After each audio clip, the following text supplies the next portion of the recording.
శ్రీగురుభ్యో నమః. హరి ఓం. శ్రీమహాగణాధిపతయే నమః. హరి ఓం. శ్రీమహాసరస్వత్యై నమః. హరి ఓం.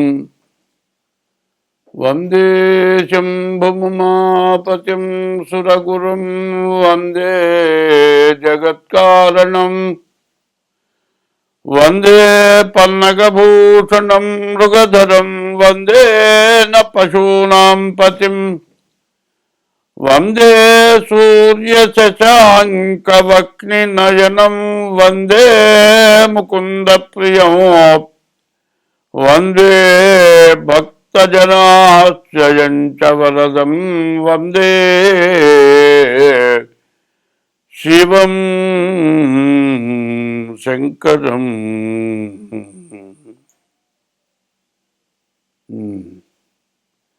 2026వ సంవత్సరం ఫిబ్రవరి నెల 2026వ సంవత్సరం ఫిబ్రవరి నెల. ఇప్పుడు మేషరాశి చెప్పుకుందాం.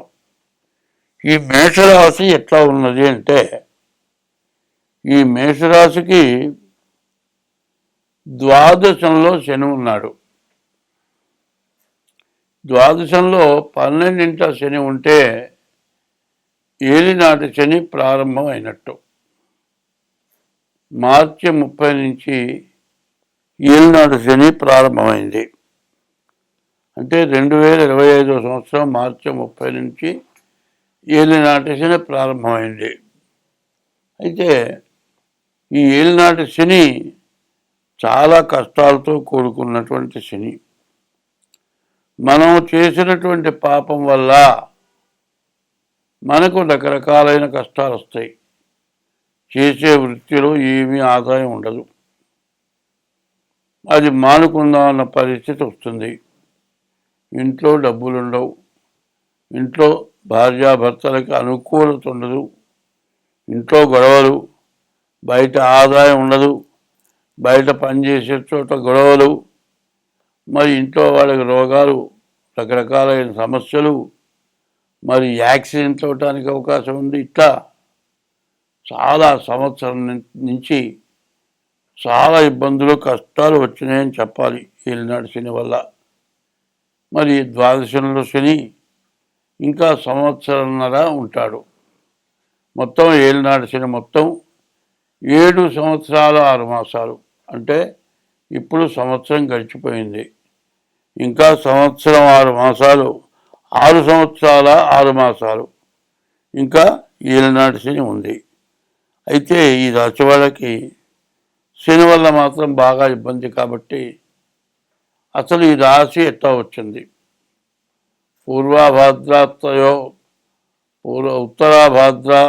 4వ పాదం, ఉత్తరాభాద్ర రేవతి, పూర్వాభాద్ర 4వ పాదం, ఉత్తరాభాద్ర 4 పాదాలు, రేవతి 4 పాదాలు కలిసి 2026వ సంవత్సరం ఫిబ్రవరి నెల మేషరాశి.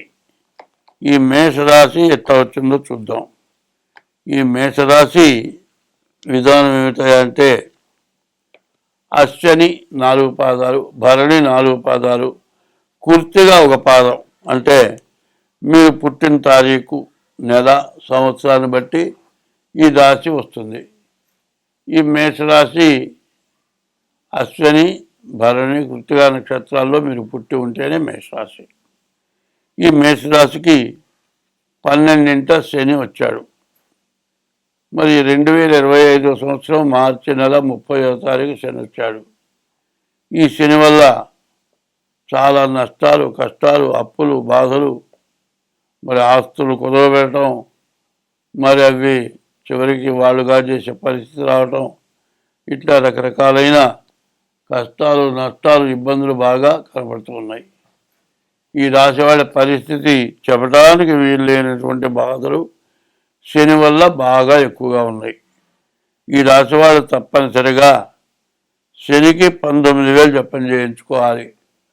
నల్ల నువ్వులు దానం ఇవ్వాలి. ప్రతి శనివారం కూడా మరి నవగ్రహాల గుళ్ళో శనికి అభిషేకం చేయించుకోవాలి. ప్రతి సోమవారం ఈశ్వరుడికి అభిషేకం చేయించుకోవాలి. ఇది ఇక్కడి నుంచి 6 సంవత్సరాలు 6 మాసాలు వరకు ఇది ప్రతి నెల చేయాలి. ప్రతి వారం కూడా శనివారం అభిషేకం.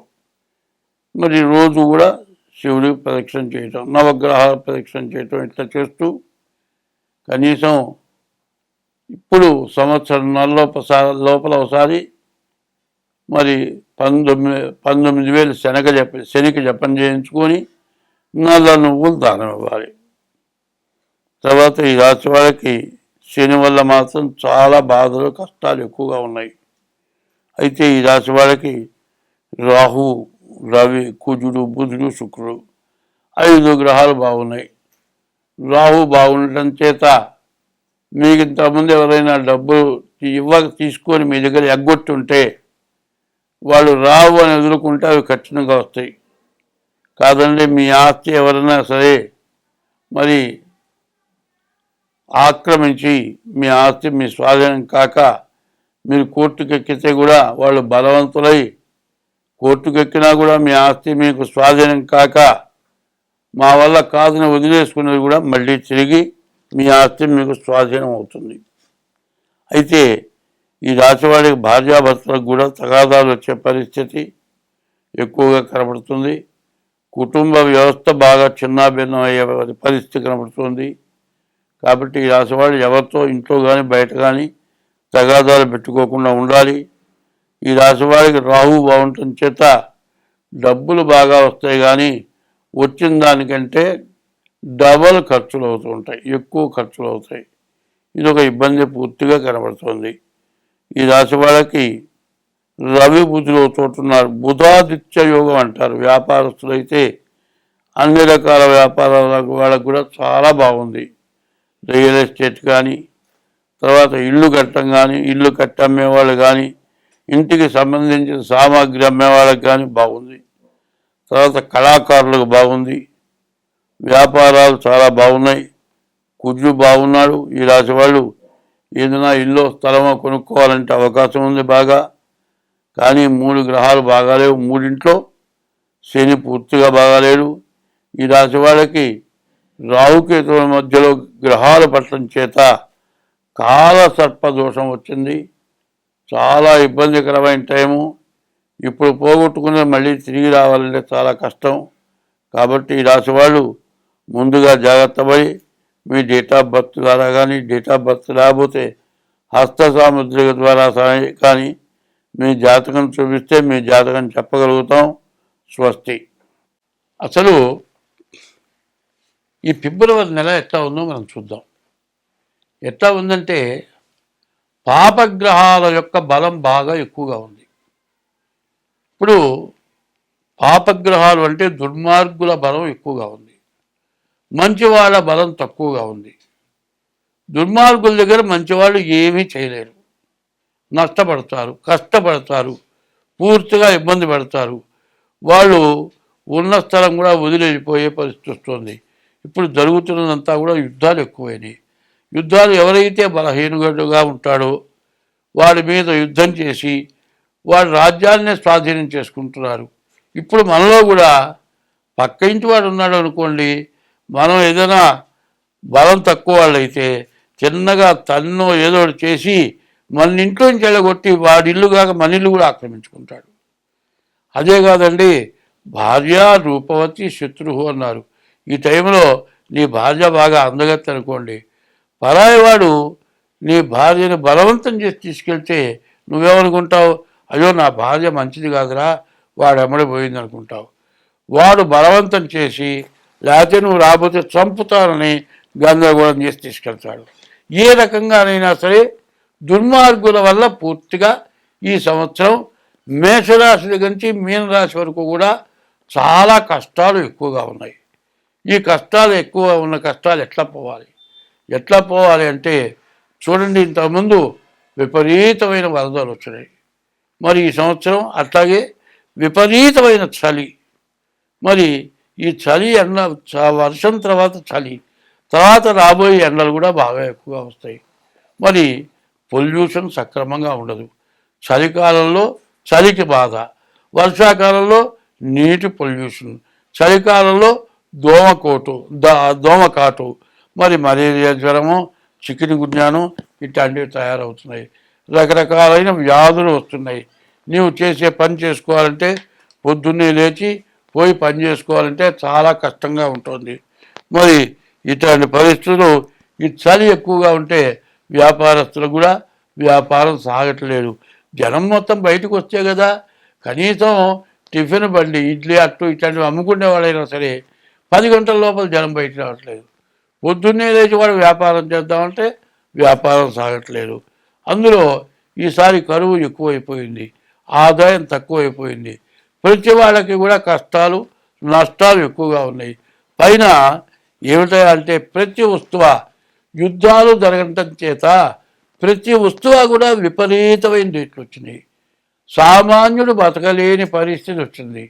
కాబట్టి ఇప్పుడు ఏమి చేయాలనేది బాగా ఆలోచించుకోవాలి. ప్రతి వాళ్ళు కూడా డేట్ ఆఫ్ బర్త్ ద్వారా జాతకం చూపించుకోవటం.